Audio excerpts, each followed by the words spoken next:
யாரையாவது போட்டிக்கு அழைச்சோம்னா என்ன சொல்லுவோம்? வா மோதி பார்த்துடலாம், நீ பெரிய ஆளா இல்ல நான் பெரிய ஆளா, ஒரு கை பார்த்துடலாம் அப்படின்னு சவால் விடுவோம்.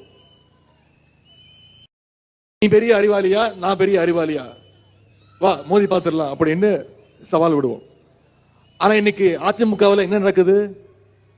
அமித்ஷாவுக்கு நீ சிறந்த அடிமையா, உன்னை விட நான் மிக சிறந்த அடிமையா அப்படின்ற போட்டி இன்னைக்கு அதிமுகவில் நடந்துகிட்டு இருக்கு.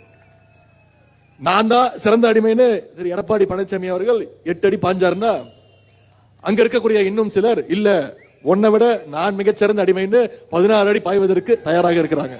பேங்க் எடுத்துக்கிட்டீங்கன்னா அதுல நிறைய பிரான்சஸ் இருக்கும், கிளைகள். ஈரோட்டில் ஒரு பிரான்ச் இருக்கும், சேலத்தில் ஒரு பிரான்ச் இருக்கும். ஆனா ஹெட் ஆபீஸ் பாத்தீங்கன்னா டெல்லியில இருக்கும். அந்த ஹெட் ஆபீஸ் தான் எல்லா பிரான்ச்சையும் கண்ட்ரோல் பண்ணுவாங்க. அந்த மாதிரி இன்னைக்கு தமிழ்நாட்டில் அதிமுக உட்பட பல கட்சிகளுக்கு டெல்லியில் இருக்கக்கூடிய அமித்ஷா வீடு தான் இன்னைக்கு ஹெட் ஆபீஸா திகழ்ந்து கொண்டிருக்கிறது.